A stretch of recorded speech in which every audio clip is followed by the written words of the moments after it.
Salam saudara pemirsa, sebelum saya menyampaikan firman Tuhan untuk saudara-saudara sekalian, saya menyanyikan sebuah pujian yang pas untuk kondisi kita sekarang ini. Dan nyanyian didasarkan pada Ayub pasal 38 ayat 7 yang menyatakan bahwa ketika Ayub dalam kesulitan dan pergumulan, ada bintang-bintang yang menyanyi untuk kemuliaan nama Tuhan.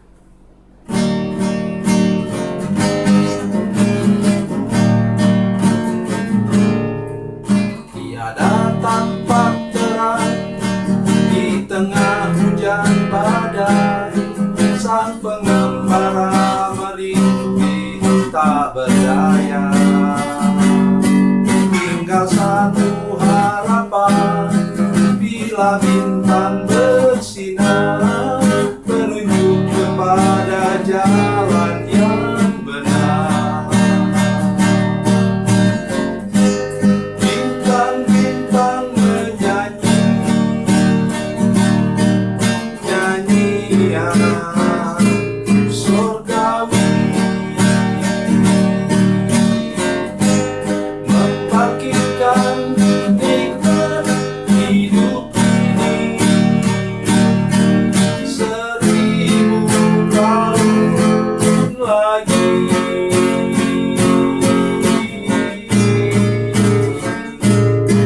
Bagi insan yang sengsara di hidupnya hari ini,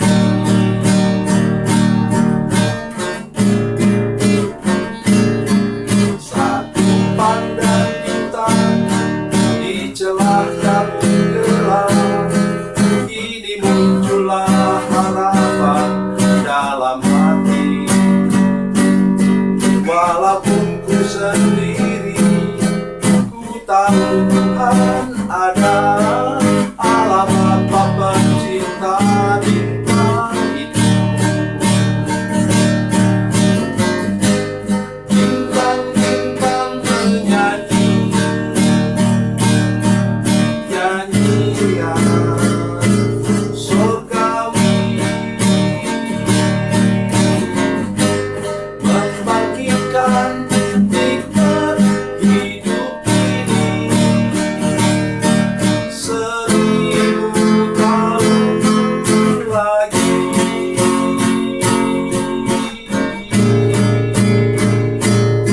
Bagi insan yang sengsara hidupnya hari ini.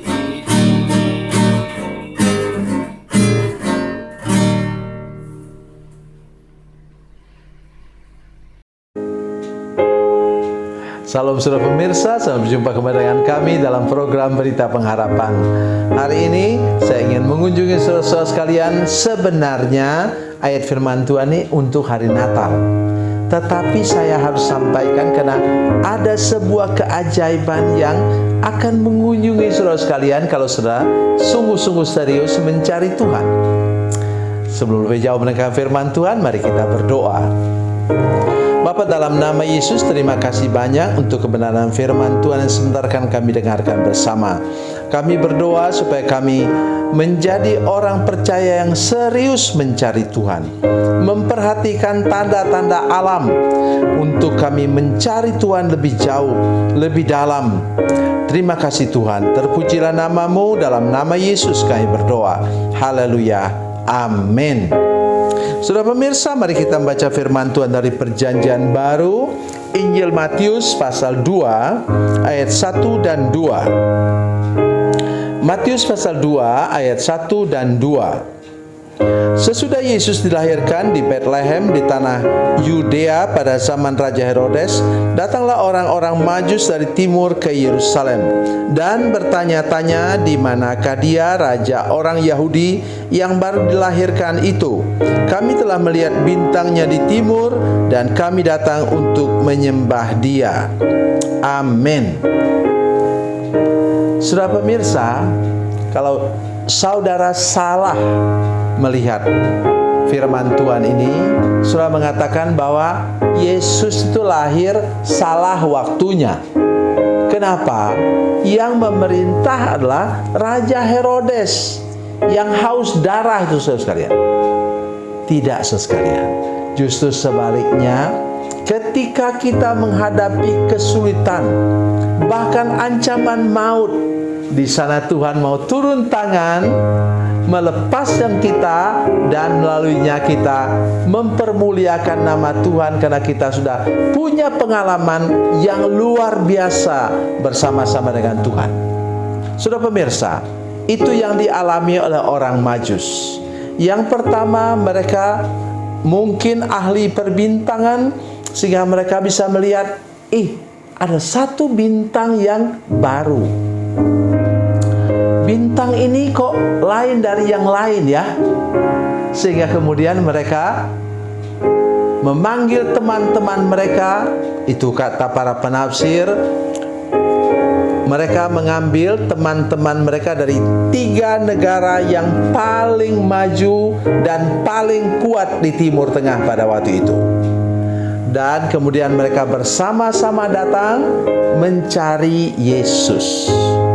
Oh, saudara sekalian, saya ingin mengatakan kepada saudara sekalian, ini orang luar biasa. Mengapa? Kata mereka kepada Herodes, umur Yesus pada waktu itu sekitar 2 tahun. Kenapa 2 tahun? Mereka sudah mencari Yesus. Dengar baik apa saya katakan. Mencari Yesus selama 2 tahun. Dan bintang kapan kelihatan? Bintang kelihatan pada waktu malam. Bayangkan 3 orang, dalam bahasa Inggris seringkali disebut not 3 magi but 3 kings. 3 orang raja dengan pasukannya, pengawal bersama-sama, jalan selama 2 tahun. Saya tidak bisa bayangkan. Tapi kabar baiknya apa? Mari kita baca sebentar ayat 12. Baru kita mengerti bahwa di balik itu semua mereka ada yang mengawal mereka, malaikat surgawi. Ayat 12 saya baca untuk kita. Dan karena diperingatkan dalam mimpi supaya jangan kembali kepada Herodes, maka pulanglah mereka ke negerinya melalui jalan lain. Haleluya.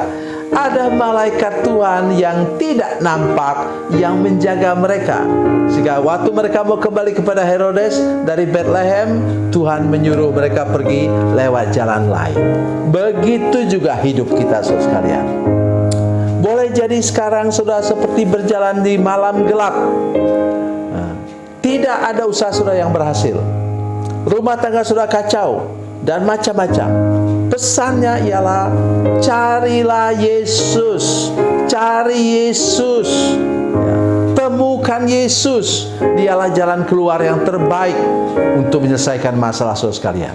Sesudah bertemu dengan Dia, engkau pasti berhasil, hidupmu diubahkan. Tapi jaga baik jalan hidup saudara sekalian. Kami menggunakan istilah hidup tulus, lurus, dan kudus di hadapan Tuhan. Maka saudara pasti menemukan jalan hidup yang benar. Apa yang saudara perlukan, Tuhan genapi dalam hidup saudara sekalian. Itu pesan nomor 1. Hal yang berikut,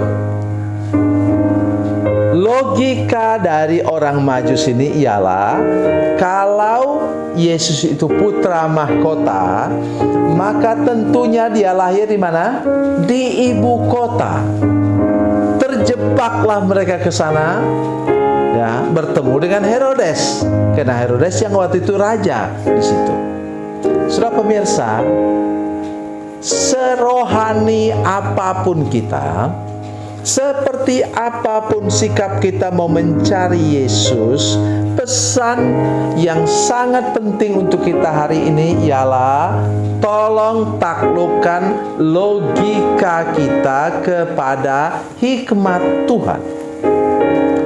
Dalam 1 Korintus 12 ayat 7-11 sana dikatakan ada karunia nomor 1, justru karunia hikmat, berkata-kata dengan hikmat. Kenapa? Karena kalau kita ambil keputusan, kita harus punya hikmat Tuhan. tidak cukup dengan logika kita sebagai seorang yang tamatan S3. Tolong dengar baik apa yang saya katakan.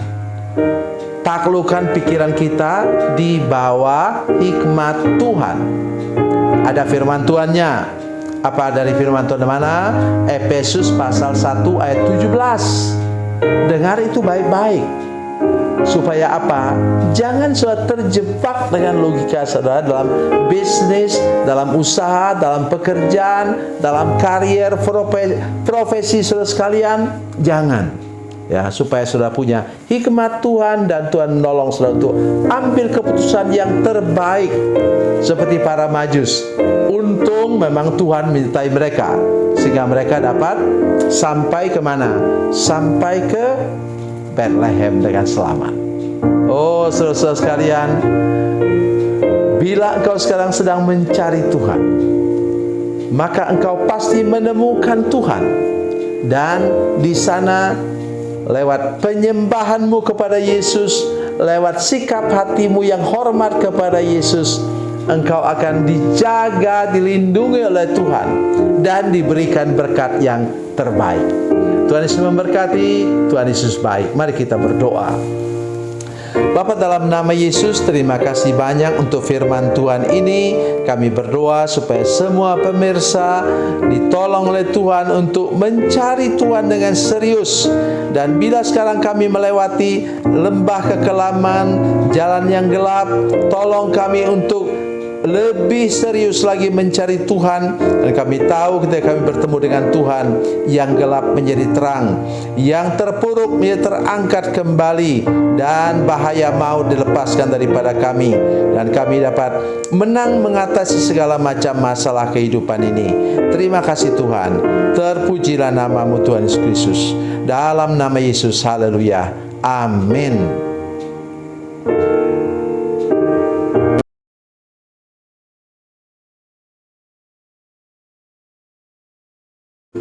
Salam saudara pemirsa, mengakhiri program ini, saya mohon kepada saudara-saudara pemirsa sekalian untuk bila saudara menyaksikan program ini melalui channel YouTube, maka tekan subscribe dan bunyikan lonceng.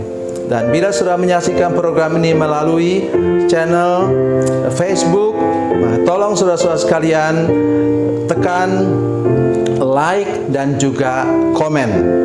Dan demikian pula bila sudah menyaksikan program Makan Bergizi hari ini yang tertulis, maka tekan yang sama juga, tekan like dan tekan komen.